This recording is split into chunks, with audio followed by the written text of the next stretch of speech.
Jeg hedder Jumana Nima. Jeg kom fra Libanon. Jeg er palæstinenser fra Libanon. Jeg kom til Danmark i 92'erne. Jeg har 3 børn, 2 drenge og en pige. Jeg har et gymnasiumuddannelse i mit land. Jeg har fået 9. og 10. klasse her i Danmark. Jeg har fået et tolkekursus. Og nu jeg arbejder som et buddhismor i Bispebjerg. Hvis jeg har haft en buddhismor for mig selv, jeg tror, det bliver meget, meget nemmere for mig på livet. Fordi jeg kæmper rigtig meget, synes jeg. Jeg har spillet rigtig lang tid, uden at jeg levede noget, fordi jeg vidste ikke så meget. Jeg vidste ikke, at man skal på skole, eller lære sproget, eller gå på arbejde, selvom jeg var på skole i mit land. Og jeg har arbejdet også i mit land som frisør. Så jeg havde noget som de aktive ting. Men da jeg kom til Danmark, jeg vidste ikke så meget. Jeg sidder bare hjemme og besøger familie og det her ting, som jeg har ikke så meget viden, kan man sige, dengang. Og ingen har fortalt mig, kan man sige, mange ting. Ingen har fortalt mig noget. Så jeg blev optaget på den her kursus.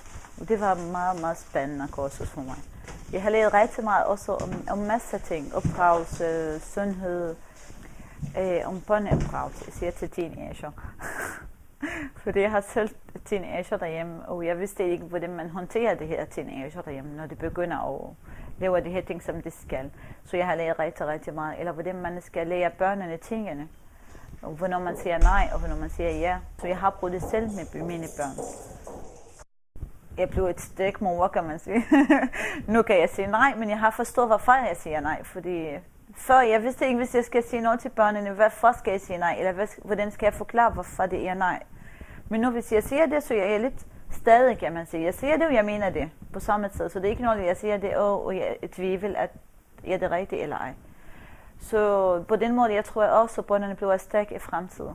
Fordi det skal sige deres mening, uden at blive bange eller usikker, at det er rigtigt eller ej. Så jeg bliver meget stærk, kan man sige, ind i mig selv. Så hvis vi skal snakke om buddhismors arbejde, kan man sige, vi besøger alle de her kvinder derhjemme hos dem. Vores arbejde begynder, at vi opsøger de her kvinder, eller isolerer kvinder, som der bor i Danmark, og kender ikke så meget til systemet, eller kender ikke så meget til dansk samfund, kan man sige. Og vi begynder at opsøge dem på vejen, i børnehaver, dem vi kender og dem vi ikke kender. Og fra en til en, så bliver lidt, kan man sige, de kendt os. Og vi bliver regnet op også fra mange kvinder, som de vil gerne have hjælp. Det er en masse ting, kan man sige. Rigtig masse ting, men man bliver lidt imponeret, da de begynder at snakke, at det er en masse ting, som de vil gerne have hjælp til. Børneopdragelse, hvor skal hun hen, hvis hun skal på sprogskole, hvis de skal have lektiehjælp til børnene, hvis de skal til kommunen, fordi de kan ikke sprog. Det er lidt svært, man forstår det hele, hvis man går til kommunen hos sagsbehandler, eller de har nogle problemer med dem. Vi læser eller oversætter nogle prøver, som de kommer fra kommuner. Og hvis vi kan ikke hjælpe de her kvinder med noget, så vi henvender hende til de her steder, som hun kan få det her hjælp. Så det er vores arbejde, kan man sige. Ja. Salam alaikum. Jeg aftaler med telefonen, at vi må besøge de her kvinder, hvis hun vil. Så vi banker på dem, selvfølgelig det bliver åbnet, så vi siger hej. Vi præsenterer os selv, kan man sige. Vi går ind bare sidder og får en kop kaffe, og vi snakker om masser af ting. Og vi sorterer, hvad er det vigtigste, hvis vi skal hjælpe med dem.